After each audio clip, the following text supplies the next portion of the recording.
एक भारतीय ने जॉब छोड़कर कनाडा के एक बड़े डिपार्टमेंटल स्टोर में सेल्समैन की नौकरी ज्वाइन की। तो बॉस ने पूछा, तुम्हें कुछ तजुर्बा है? तो उसने कहा कि हाँ, थोड़ा बहुत है। पहले दिन उस भारतीय ने पूरा मन लगाकर काम किया। शाम के 6 बजे बॉस ने पूछा, आज पहले दिन तुमने कितने सेल किए? तो भारतीय ने कहा, सर, मैंने एक सेल किया। तो बॉस चौंक कर बोला, क्या, मात्र एक ही सेल?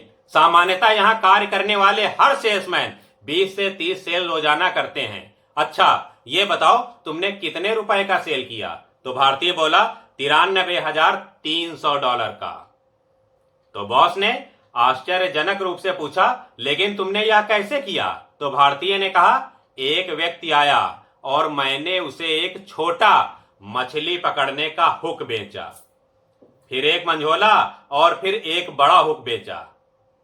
फिर उसे मैंने एक बड़ी फिशिंग रॉड और कुछ फिशिंग गियर बेचे। फिर मैंने उससे पूछा कि तुम कहां मछली पकड़ोगे? तो उसने कहा कि वह एक कोस्टल एरिया में पकड़ेगा। तब मैंने कहा, इसके लिए एक नाव की जरूरत पड़ेगी। अतः मैं उसे नीचे बोट डिपार्टमेंट में ले गया और उसे 20 फीट की डबल इंजन वाली स्कूनर बोट बेच दी। जब उसने कहा यह बोट उसकी वॉल्कस वैगन में नहीं आएगी, तब मैं उसे ऑटोमोबाइल सेक्शन में ले गया और उसे नई डिलक्स 4x4 ब्लेजर बेची। और जब मैंने उससे पूछा, तुम मछली पकड़ते वक्त कहां रहोगे? तो उसने कुछ प्लान नहीं किया था। तो मैं उसे कैंपिंग सेक्शन में ले गया और उसे 6 स्लीपर कैंपर टेंट बेच दिया। और तब उसने कहा, जब इतना सब ले ही लिया है तो $200 की ग्रोसरी और बियर के 2 केस भी लेगा।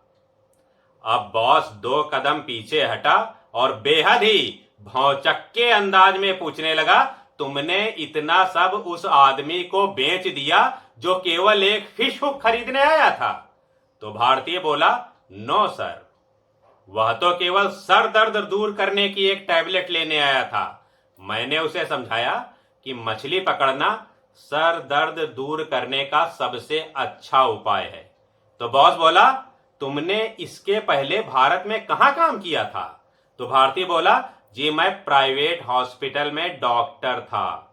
घबराहट की मामूली शिकायत पर हम लोग मरीजों से pathology, echo, ECG, TMT, CT scan, X-ray, MRI इत्यादि टेस्ट करवाते हैं। तो बॉस बोला, तुम मेरी कुर्सी पर बैठो, मैं इंडिया में ट्रेनिंग के लिए प्राइवेट हॉस्पिटल ज्वाइन करने जा रहा हूं।